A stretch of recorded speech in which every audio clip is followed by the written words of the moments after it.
우리가 좋은 분들과 함께해서 참 기분이 좋고 감사합니다. 그렇죠? 성경이 말하는 교회는 건물이 아니고 이렇게 우리와 따뜻한 미소로 인사 나눌 수 있는 옆에 있는, 그리고 바로 내가 교회입니다. 교회는 건물이 아니고 예수 그리스도를 구주로 영접하여 그 성령 하나님을 내 안에 모신 바로 내가 교회입니다. 그리고 내가 교회인 것처럼 옆에 있는 동역자들이 교회이고 우리가 한 마음으로 모여있는 이 공동체가 교회입니다. 그러니까 교회를 칭찬하고 교회를 자랑한다는 것은 건물을 칭찬하고 건물을 자랑한다는 의미가 아니겠죠. 그 교회 참 좋다 하는 것은 그 교회 다니는 성도분들이 참 은혜가 넘치고 사랑이 있고 나눔이 있고 아름다운 믿음의 사람의 모습이 있을 때 그 교회가 사랑스럽고 자랑스러운 것이죠. 우리 초청교회가 그런 교회가 되길 축복합니다. 이 지역에서 우리 교회를 참 좋아하고 박수를 칠 때 건물을 보고 치는 게 아니죠. 그렇죠? 믿음의 사람, 교회를 다니는 내가 아는 이 초청교회 직분자, 그분이 참 너무 참 본이 된다, 모델이 된다, 그런 얘기를 하고 있습니다. 뭐가 올라가고 내려가고 하네요. 그죠? 그만 내려와야 될 텐데. 네. 오늘따라 우리 찬양대가 찬양을 너무 더 아름답게 잘 하신 것 같아요. 그렇죠? 우리 찬양대 향해서 우리 축복의 박수 한번 하겠습니다. 네. 참 저렇게 오늘 아멘 보셨죠? 아멘, 아멘. 맞으면 이렇게 이게 아무나 하는 게 아니에요. 진짜 숙달된 또 다년간의 경험과 노하우와 또 은사가 있는 분들이 그렇게 하는 겁니다. 참 하나님께서 우리에게 정말 좋은 분들을 주셨어요. 이렇게 찬양이 살아있으니까 교회가 아름답고 옆에 있는 섬김이 있으니까 아름답고, 건물이 좋아서 교회가 아름다운 게 아닙니다. 좋은 분들이 함께 하기 때문에 교회가 아름다운 거죠. 그러니까 교회가 성장한다는 것은 건물이 커지고 땅을 더 사고 이게 아니고, 이 교회 다니는 우리가 믿음 안에서 더 주 안에서 그렇게 믿음이 자라고 예수님을 닮아갈 때 그 교회가 성장하는 거죠. 그래서 우리가 중요한 게 뭡니까? 건물도 중요하지만 그 건물이 중요한 이유도 믿음의 사람들이 모여 함께 예배하기 때문에, 바로 우리가 교회이기 때문에 그렇습니다. 마찬가지로 초대교회 역시 성경이 말하는 그 교회의 출발도 이와 같았다는 거죠. 건물을 사서 교회가 시작된 게 아니라 믿음의 사람들이 함께하면서 교회가 시작되었습니다. 그때 이야기 우리 사도행전 6장 1절에 우리 앞부분 한번 읽어보겠습니다. 그때 제자가 더 많아졌는데, 아멘. 제자들이 늘어났습니다. 그때 어떤 때냐? 예수님이 부활하셔서 이제 제자들에게 보이시고 하늘로 올라가신 뒤에 사도들이 본격적으로 복음을 전한 그때입니다. 그들이 진짜 예수님의 부활을 목격을 한 거죠. 십자가에 못 박히시는 것을 분명히 내 눈으로 보았는데 그분이 3일 만에 살아나셔서 우리에게 다가오셨고, 심지어는 자기 동료인 도마는 손가락을 넣어보기까지 진짜 예수님이 살아나신 거죠. 그리고 그 예수께서 눈으로 보는 중에 하늘로 가시면서 너희와 함께 하리라, 그리고 다시 만난다, 이렇게 말씀을 주셨어요. 그러니까 이들이 겁이 많고 참 그 전에는 연약한 그런 제자들이었지만 이제 진짜 부활의 예수님을 만난 다음에는 담대해졌고 또 성령이 함께함으로 복음을 외쳤습니다. 예수만이 유일한 구원이고 예수를 믿는 것이 영생의 유일한 길이다. 예수님을 자랑하고 예수님으로 인하여 그들의 삶이 변화됐습니다. 이렇게 그들의 복음을 듣고 달라져서 동조하고 함께한 자들이 있었는데 그들이 누굽니까? 제자들입니다. 그때 제자들이 더 많아졌는데, 그러니까 이 제자들은 엄밀히 말해서 예수님의 제자라기보다는 예수님의 제자인 사도들의 제자가 되겠죠. 근데 중요한 단어입니다. 이 제자라는 말. 왜냐하면 이 제자라는 말은 굉장히 중요한 말이에요. 그 전에 예수님이 떡을 주실 때는 엄청 많은 사람들이 모여들었지만 먹을 것이 떨어지고는 다 흩어져 버렸습니다. 그들에게는 제자라고 부르지 않았어요. 성경에서 제자라고 부르는 사람들은 누구였냐? 나의 이익을 위해서 모인 사람이 아니라 내가 하나님의 나라를 위해서 쓰임받고 하나님이 기뻐하시는 일에 내가 동참하고자 하는 그들을 제자라고 불렀습니다. 그러니까 희생이 있고 대가를 치르더라도 내가 예수님과 함께 하겠다, 예수님을 전하겠다, 예수만이 유일한 구원의 길이다, 어떠한 핍박이 있고 어려움이 있어도 나는 믿음으로 살겠다, 이런 사람들이 제자였습니다. 그러니까 초대 교회의 아름다운 모습은 어디에 있습니까? 그 제자들이 늘어났다는 것에 있어요. 우리 교회도, 오늘날의 교회도 마찬가지입니다.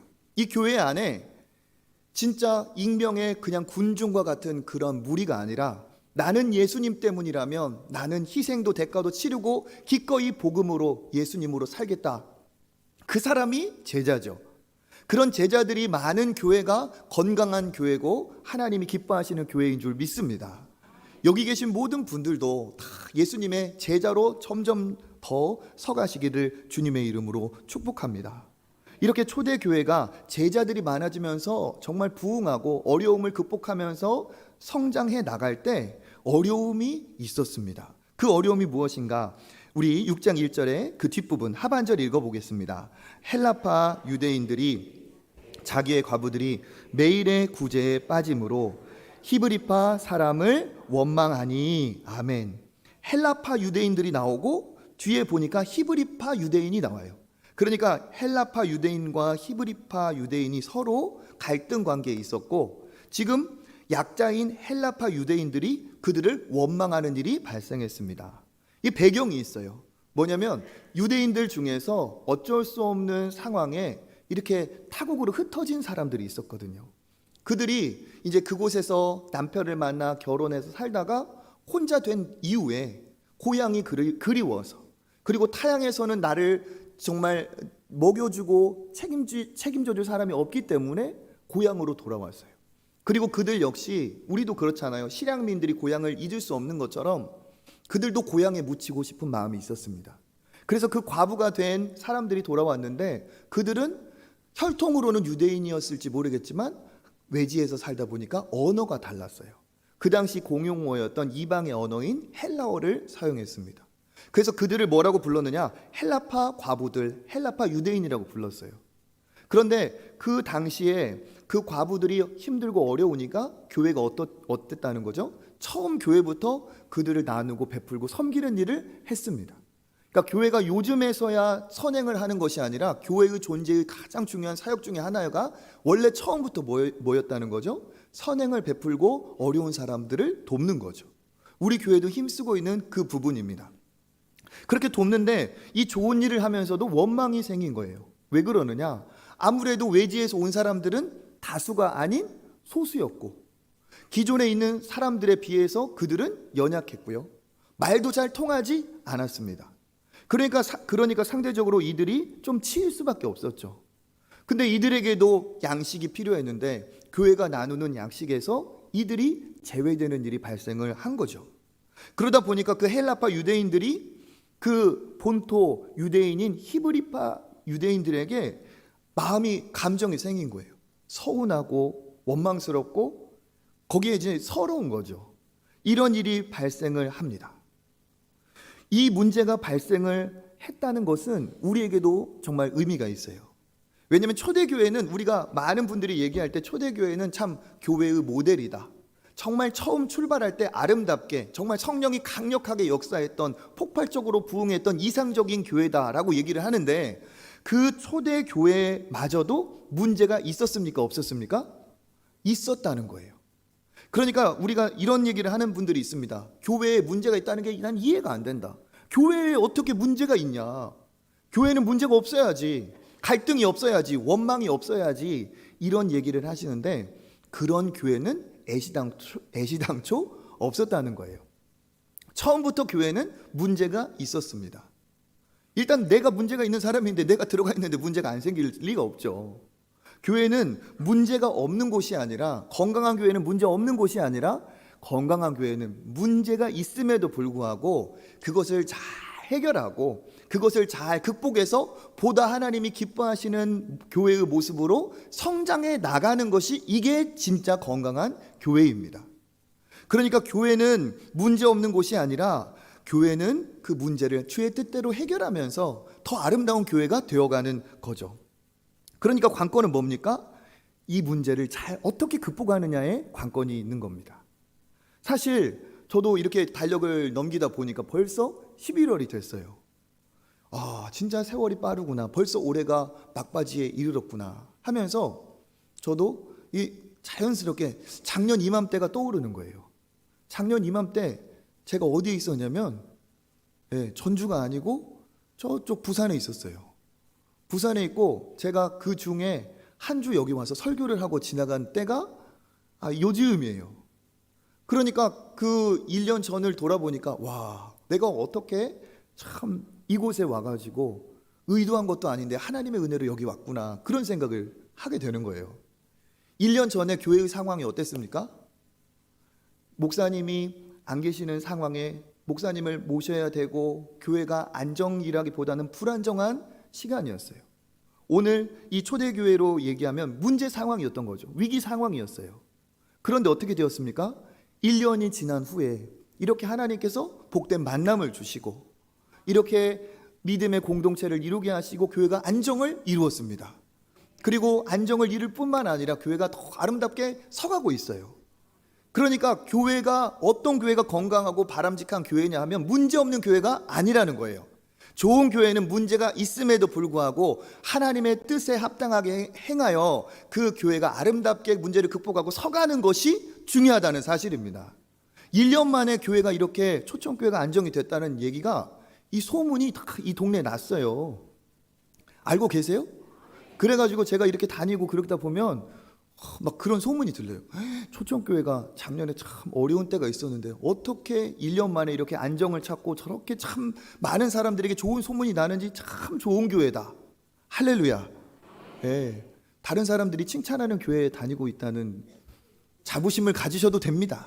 1년 만에 이렇게 아름다운 화목을 이루고 안정을 찾았다는 게 이게 복이잖아요. 그런 것처럼 교회는 문제가 없는 곳이 아니라 문제가 있음에도 불구하고 그 교회가 아름답게 세워져 그 문제를 극복하는 것이 더 중요합니다.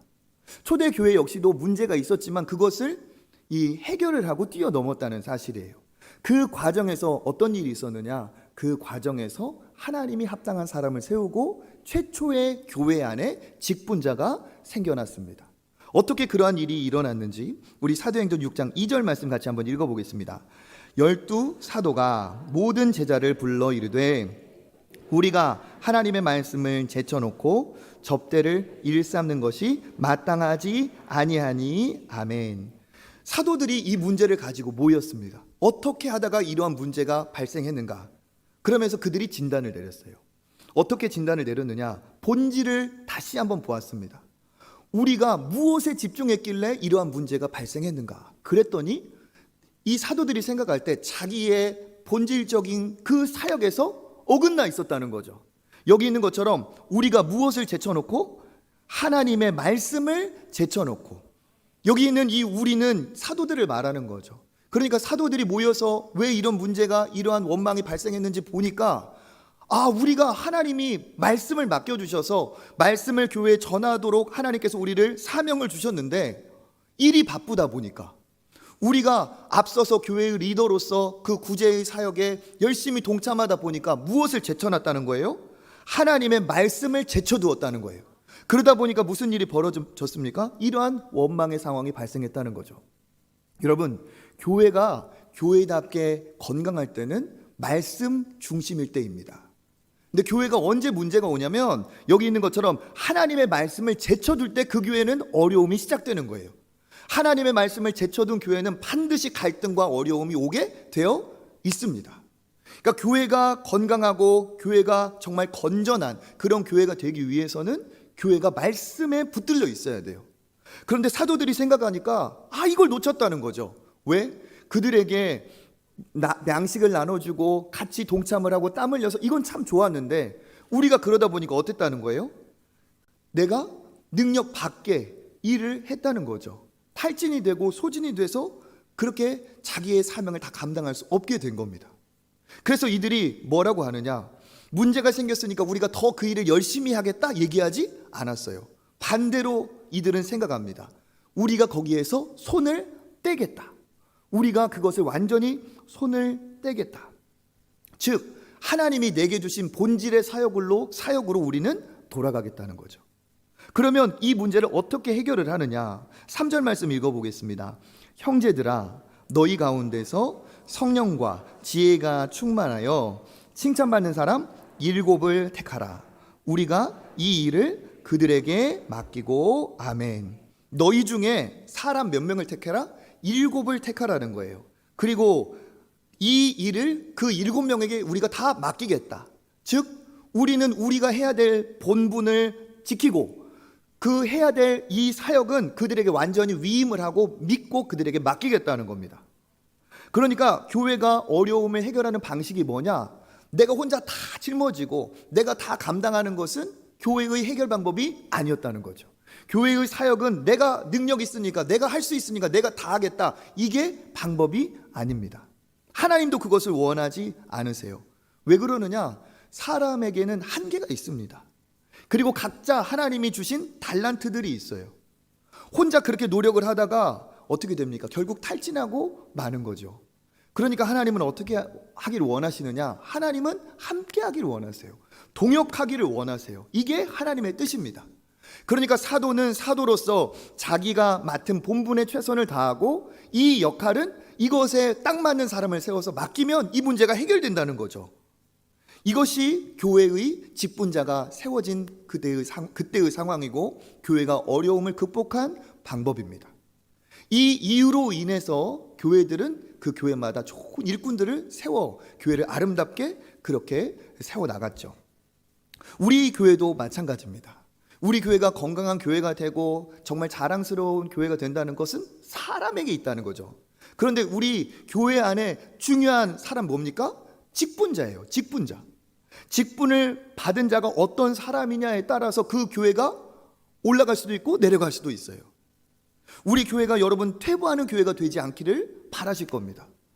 그렇다고 해서 우리 교회가 그냥 현상 유지만 하고 딱 요만큼만 모여서 더도 말고 덜도 말고 이밖에 우리만 이렇게 살자, 이런 분도 안 계실 거예요.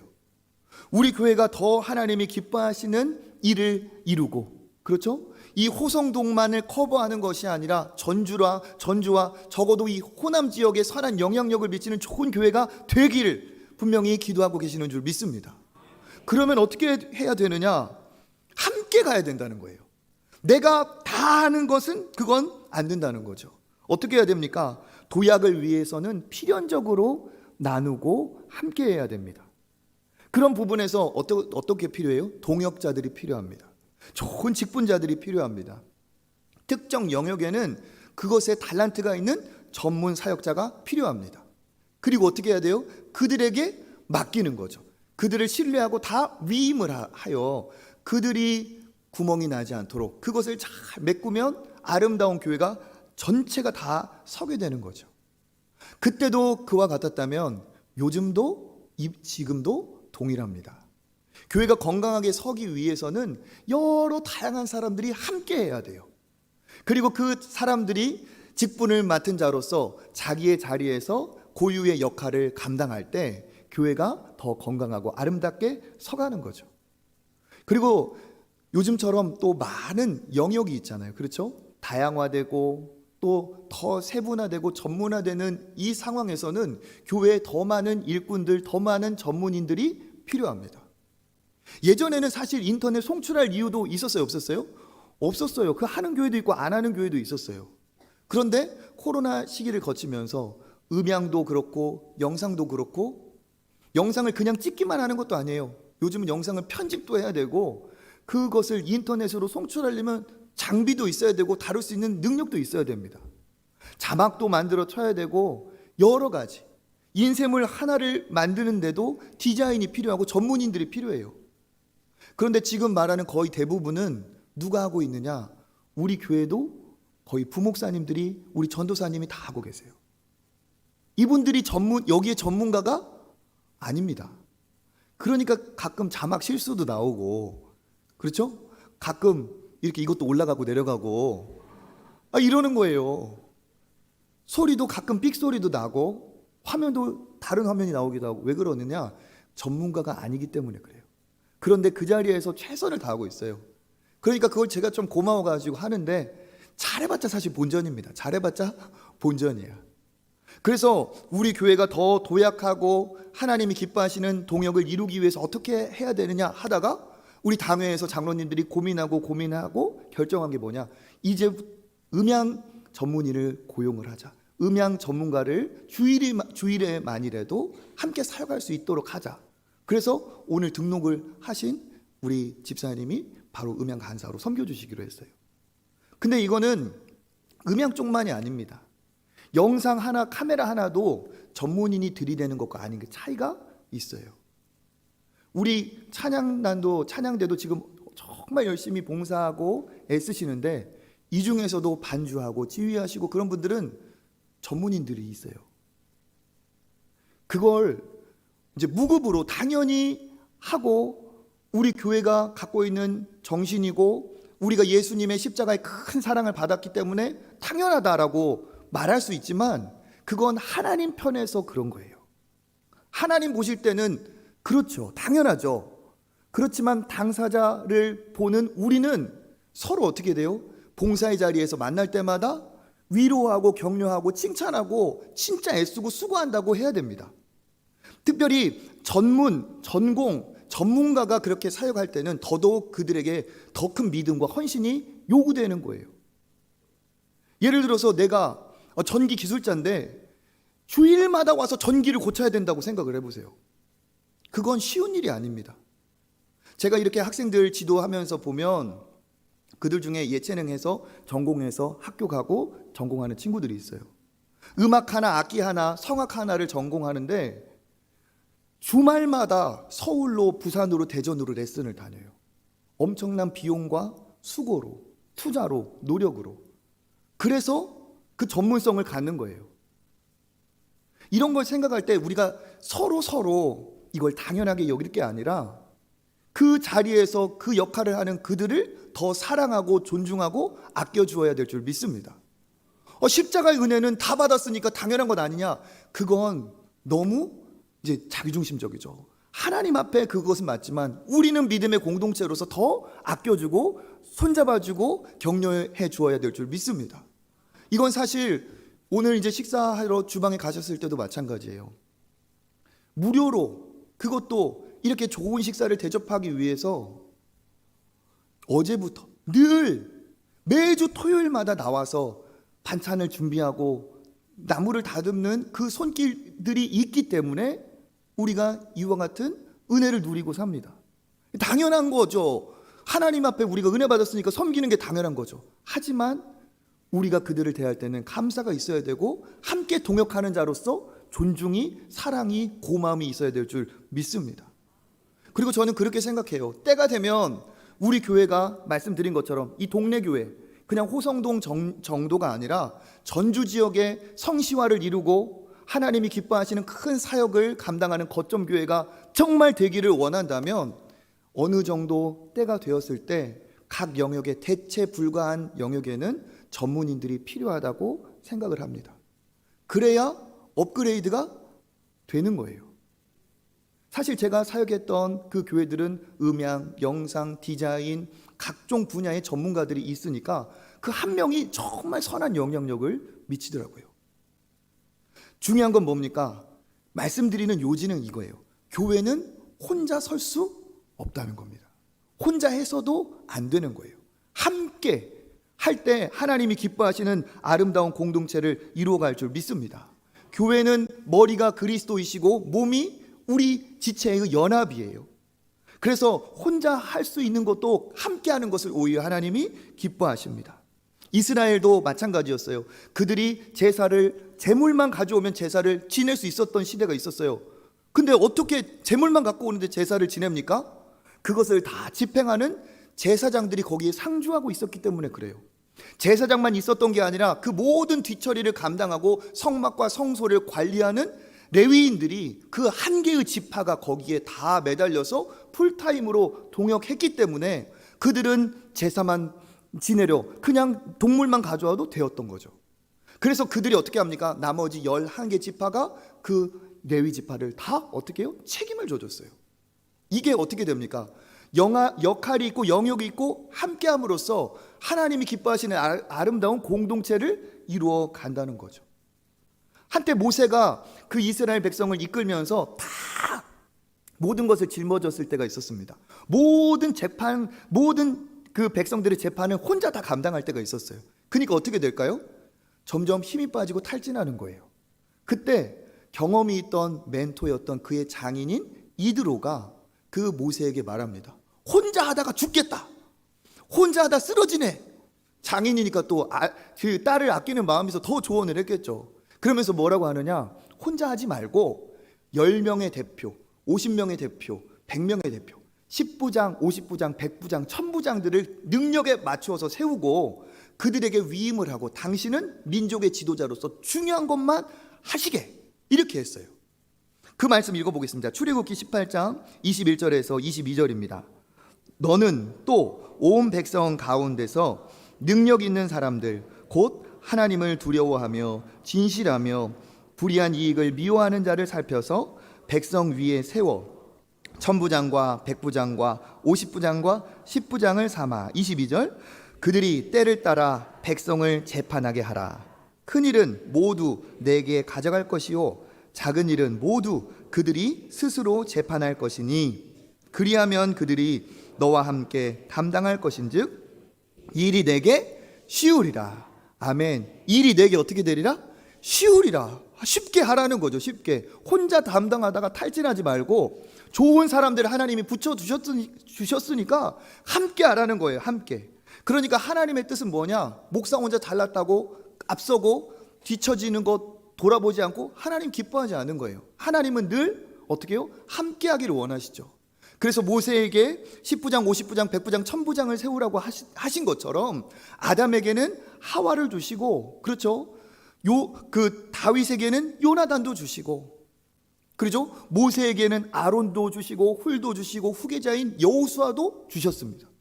그러니까 모세가 손들고 기도할 때 밑에서 전쟁하는 여호수아 함께 이겼다는 거예요. 함께. 그러니까 하나님은 무엇을 원하시느냐? 아름다운 교회는 혼자보다 함께 한다는 거예요. 하나님이 기뻐하시는 공동체는 홀로가 아니라 함께 하는 것이죠. 이게 성경적인 교회고 성경적인 신앙생활입니다. 코로나 시기를 거치면서 이런 생각을 하시는 분들이 많아졌어요. 온라인 예배 드리며 혼자 신앙생활해도 이게 온전한 것 아닌가? 나 혼자 믿음 가지고 신앙인답게 살면 그만 아닌가? 굳이 꼭 모여야만 되는가? 그럴지 모르겠지만 이것은 성경적이지 않습니다. 하나님은 홀로 있지 않고 믿음의 사람들이 함께 하기를 원하세요.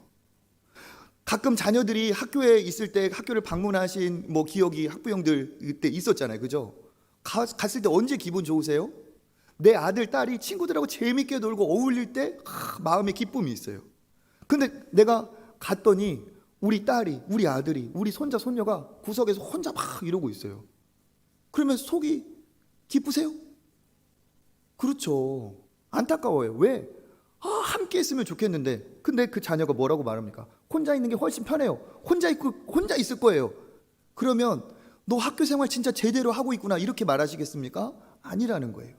하나님은 우리가 믿음을 개인적으로 갖기를 원하지만 믿음이 있는 우리가 함께하여서 이렇게 사도가 사도의 직분을 감당하고 직분자, 집사들을 세워 함께 동역하는 것처럼 하나님은 그것을 원하신다는 사실입니다.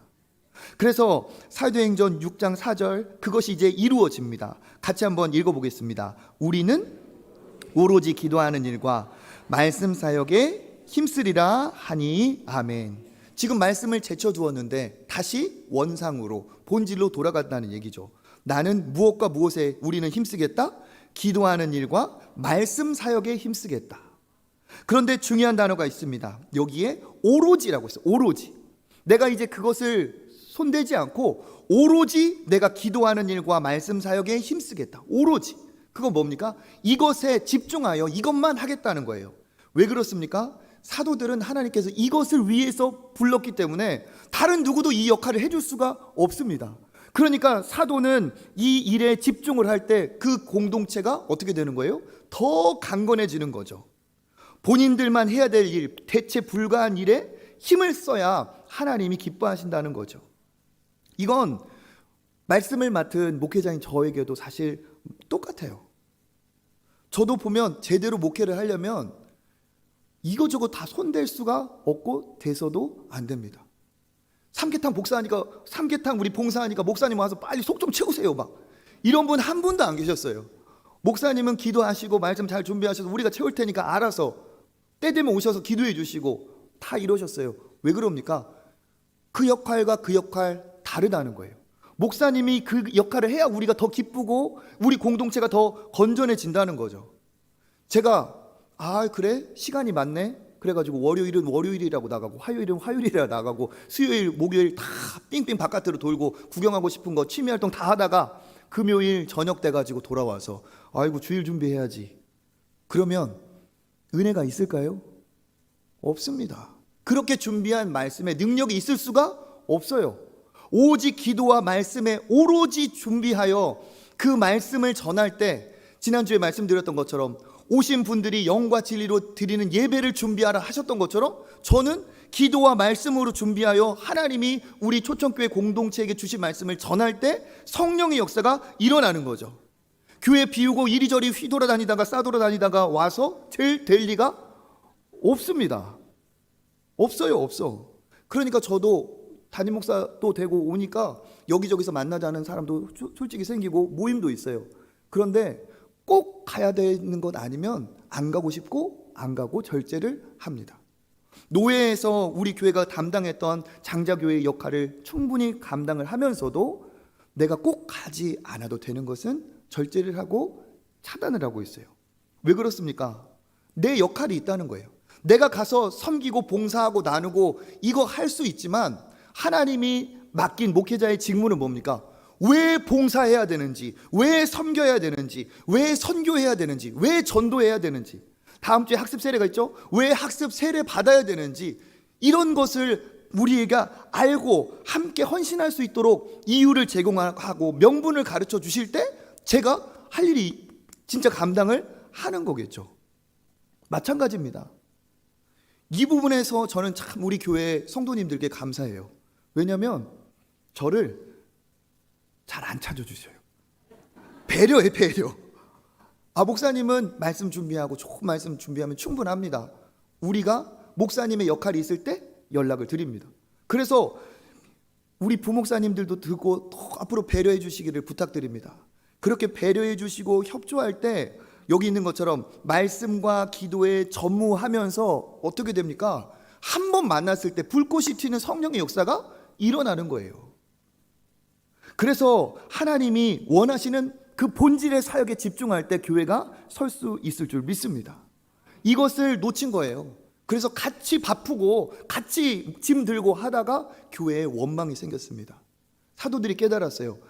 말씀을 제쳐두었구나. 다시 말씀으로 집중하고 그들 중에 뛰어난 사람 그들을 7을 세워서 위임을 했습니다. 그러니까 사도들의 이러한 결정에 어떤 반응이 있었는지 5절 읽어보겠습니다. 온 무리가 이 말을 기뻐하여 믿음과 성령이 충만한 스데반과 또 빌립과 브로고로와 니가노르와 디몬과 바메나와 또 유대에 입교했던 안디옥 사람 니골라를 택하여 사도들 앞에 세우니 사도들이 기도하고 그들에게 안수하니라. 아멘. 어떻게 했다고요? 온 무리가 이 말을 듣고 기뻐했어요. 기뻐했어. 온 무리가 이것을 듣고 기뻐했어요. 왜 기뻐했을까요? 사도들의 판단이 너무 옳은 판단이어서 기뻐했고, 또 뭡니까? 새로 세운 이 스데반을 비롯한 7명의 집사들이 너무 좋은 사람들을 세웠기 때문에 기뻐했어요. 그러니까 중요한 것이 있습니다. 뭡니까? 이 문제를 사람을 세워서 해결했다는 사실입니다. 그래서 우리 교회도 좋은 직분자들이 섰기 때문에, 좋은 이러한 아름다운 공동체가 세워졌기 때문에 우리 교회가 평안한 줄 믿습니다. 그래서 이 직분자, 이 사람을 세울 때 우리가 중요하게 봐야 된다는 거예요. 구원은 하나님께서 값없이 조건 없이 누구에게나 주십니다. 그런데 교회가 직분자를 세울 때는 그러지 않았다는 거예요. 직분자를 세울 때는 굉장히 신중하게 세웠습니다. 다시 3절을 읽어보겠습니다. 형제들아, 너희 가운데서 성령과 지혜가 충만하여 칭찬받는 사람 7을 택하라. 우리가 이 일을 그들에게 맡기고. 아멘. 사도들이 어떤 사람을 세웠다고요? 성령과 지혜가 충만하고, 그렇죠, 칭찬받는 사람. 그러니까 직분자를 세울 때, 이 위기에 좋은 사람을 세울 때 신중하게 세웠다는 거예요. 세워놓고 가르친 게 아니라 준비된 사람을 세웠다는 겁니다. 성령이 충만하다는 건 뭐예요? 하나님과 친밀하고 하나님과 가깝다는 거죠. 주의 말씀을 사랑하고 말씀을 순종하는 사람입니다. 그리고 그는 말씀, 성령이 함께함으로 어떻게 합니까? 지혜가 충만해요. 하나님 보실 때 내적으로는 성령과 지혜가 충만합니다. 그리고 성령과 지혜가 충만하니까 그는 하나님 보실 때도 사람 볼 때도 어떤 사람이에요? 무엇 받는 사람? 칭찬받는 사람이었어요. 이게 조건이었습니다. 아무나 세운 것이 아니에요. 내적으로는 성령과 지혜가 충만하였고 외적으로는 칭찬받는 사람이었어요. 칭찬받는 사람, 누가 칭찬받습니까? 인격이 탁월하고 희생하고 사랑하고 나누고 섬기는 사람이기 때문에 그를 칭찬한 거죠.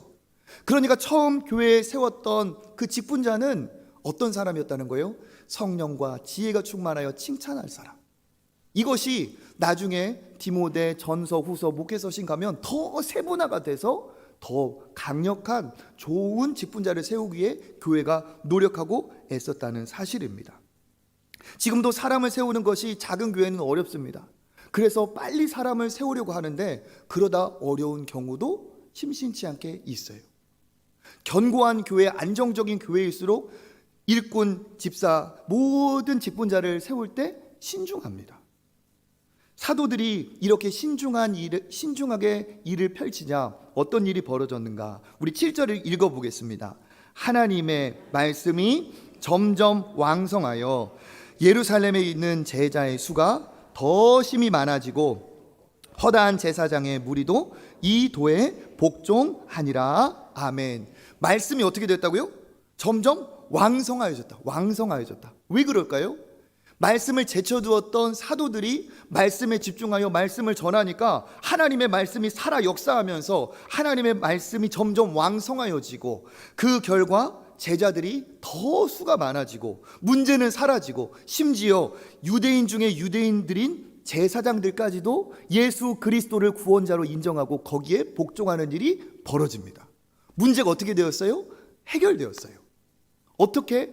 말씀에 집중하고 합당한 자를 세우면서 문제가 오히려 사라지고 더 좋은 발전의 계기가 되었다는 사실이죠. 그러니까 좋은 교회는 어떤 교회냐? 좋은 사람들이 있는 교회예요. 그런데 그 좋은 신앙인들이 있는 교회의 핵심은 뭡니까? 직분자입니다. 직분자.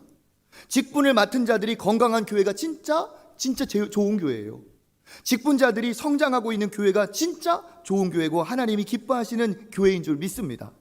직분자를 누구를 세웠어요? 성령과 지혜가 충만하며 칭찬받는 사람이라고 했습니다. 여기 많은 우리 초청교회의 직분자들이 계시죠. 어떤 직분자가 되어야 될까요? 늘 애쓰고 노력해야 될 줄 믿습니다. 지난주에 예배를 개혁하자 했다면 직분을 받은 내가 하나님의 말씀으로 더 바로 서야 될 줄 믿습니다. 성령이 충만한가? 지혜가 충만한가? 내가 칭찬받는 신앙인인가? 이것을 돌아보며 설 때 하나님께서 내년에는 더 큰 은혜와 복을 여러분에게 주실 줄 믿습니다. 중요한 건 뭐예요? 좋은 사람을 세웠다는 거예요. 세워서 만들지 않았어요. 준비된 사람을 세웠습니다. 그때 놀라운 일이 벌어졌어요. 저는 우리 초청교회 올 때 참 너무 기쁘고 감사가 넘쳤어요. 왜냐하면 처음 만난 장로님부터 인상이 달랐어요. 온화하고. 지금도 보면 우리 당회를 하면 얼마나 화목한지 몰라요. 믿어 주세요.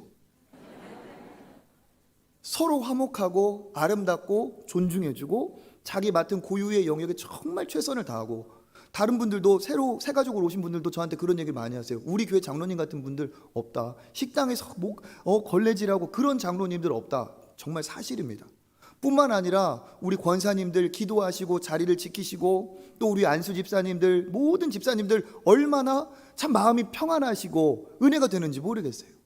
이게 뭡니까? 하나님이 기뻐하시는 교회의 모습은 이렇게 직분자들이 성령이 충만하고 또 지혜가 충만하고 칭찬받는 사람이라는 사실입니다. 앞으로도 우리 교회가 더욱더 그런 직분자들이 넘치는, 그런 헌신자들, 동역자들이 넘치는 교회 되길 축복합니다. 그래서 직분자들은 두 가지 종류가 있습니다. 첫 번째는 뭐냐? 항존직이에요. 항존직은 뭐냐면 느낌이 오죠? 내가 평생 하나님의 일꾼으로 직분자로 섬기겠습니다.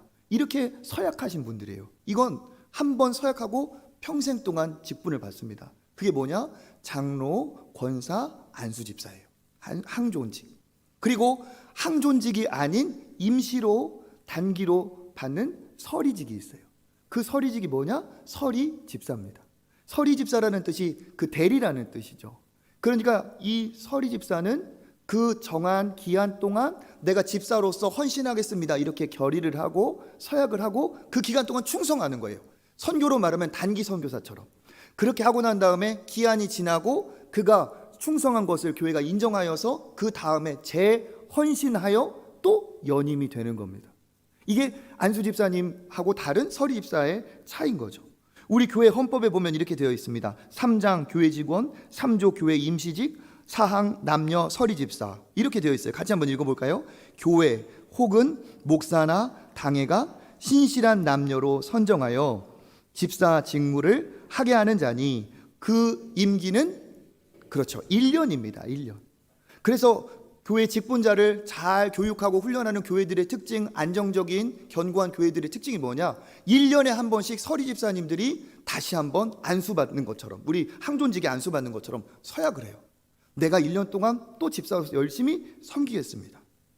이 내용은 이번에 우리 규칙 개정을 할 때 당회에서도 목사님 이제 우리 교회도 직분자들의 어떤 격을 더 높이고 더 정말 하나님이 기뻐하시는 직분자들을 세우기 위해서 이것을 적용했으면 좋겠습니다. 저도 그랬으면 좋겠습니다. 동의를 했어요.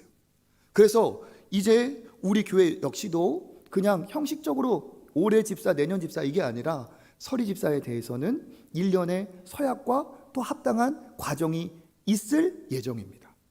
중요한 건 뭐냐? 우리가 여기 성경이 말하는 직분자, 성령과 지혜와 칭찬받는 이러한 직분자들, 하나님이 기뻐하시는 직분자들이 되자는 거예요. 70세 이상의 집사님들에게는 이런 거 없습니다. 지금 어쨌든 그래서 오늘 말씀의 핵심은 뭐냐? 교회는 혼자서는 된다 안 된다? 안 된다. 목사 아무리 잘나도 북치고 장구치고 못한다. 그죠? 저도 막 절제하는 게 있어요. 진짜 막 우리 오늘도 고영주 목사님 막 기타 치면서 막 찬양인도 하는데 저도 저기서 앉아있어. 나도 한때는 기타 치면서 시간 그러면서 목사님한테 다음 주부터 내가 한다고 할까 막 이런 생각을 하면서 또 절제해야죠. 목사님이 맡기고 내가 다 할 수 없지. 그렇죠? 거기에 전심전력하고 나는 내 역할에 전심전력해야 교회가 온전한 공동체가 되는 거죠. 마찬가지입니다. 교회는 외부 상황에 따라 요동하지 않았어요. 지금 세상이 뭐라고 말을 하느냐? 지금 전도 안 된다, 힘들다, 어려운 시대다 얘기를 해요. 그런데 그게 아닙니다. 초대교회 시절을 보세요. 우리 사도행전 5장 40절 읽어볼까요? 그들이 옳게 여겨 사도들을 불러 채찍질하며 예수의 이름으로 말하는 것을 금하고 놓으니 아멘. 무엇 맞았다고요? 채찍질을 당했어요. 예수의 이름으로 말하는 것이 금지됐던 시기에 그들은 기쁨이 충만하고 은혜가 충만하여 예수 그리스도를 전하고 제자들이 늘어나는 놀라운 역사가 일어났습니다. 지금 오히려 훨씬 더 좋은 시대를 우리는 살고 있어요. 100년 전에 선교사님들이 오셔서 복음을 전할 때 얼마나 어려웠는데 그때도 복음은 멈추지 않고 하나님의 능력은 더더욱 세상이 열악하고 힘들수록 하나님의 능력은 더 빛이 났습니다. 하나님의 능력을 제한할 수가 없어요. 오히려 중세시대와 같이 누구나 너나 나나 믿는 그 시대에 성직은 매매를 했고 오히려 신앙은 변질되었어요. 중요한 건 뭡니까? 상황이 아니라 말씀대로 선 교회, 말씀대로 선 성도, 말씀대로 직분자를 세우면 교회가 건강하고 복음의 역사, 선교의 역사, 전도의 역사는 지금도 일어날 줄 믿습니다. 오히려 그래서 우리가 그냥 많은 교회 중에 한 교회 되는 게 목적이 아닙니다. 우리는 교회 중에 정말 성경적인 교회, 많은 성도들이 있으니까 나 그냥 플러스 원 한 명 이게 아니라 많은 사람들이 믿는다 할지라도 내가 진짜 하나님이 주목하실 성경적인 하나님이 기뻐하실 성령과 지혜와 칭찬이 충만한 성령과 지혜가 충만하고 칭찬받을 만한 그런 직분자가 되고 성도가 되는 것이 우리의 목적이 되어야 될 줄 믿습니다. 그래서 연말이 됐어요. 연말이 됐어요. 그러니까 어떻게 하면 내 직분에 합당한 또 사역을 할 수 있을까? 그렇게 기도하시는 분들이 많다고 저는 믿습니다. 이제 중등부 새롭게 부서가 또 생기고 주일학교를 해야 되냐 뭐 해야 되냐, 너무 행복한 고민들에 빠져 계시죠. 제일 고마운 분들, 제일 마음이 가는 분들, 그곳에 함께 하셔서 아름다운 직분을 수행하시길 바라겠습니다. 그러면 어떻게 되느냐, 그곳에 내가 있으므로 교회가 더 풍성해지고 아름답게 서고 든든하게 서서 하나님이 주목하시고 기뻐하시고 이 지역에 꼭 필요한 교회, 복음의 생명을 전하는 교회, 이 호남 지역의 거점이 되는 아름다운 교회로 주님이 세워주실 줄 믿습니다. 이와 같은 은혜가 저와 여러분에게 넘치시기를 주님의 이름으로 축복합니다.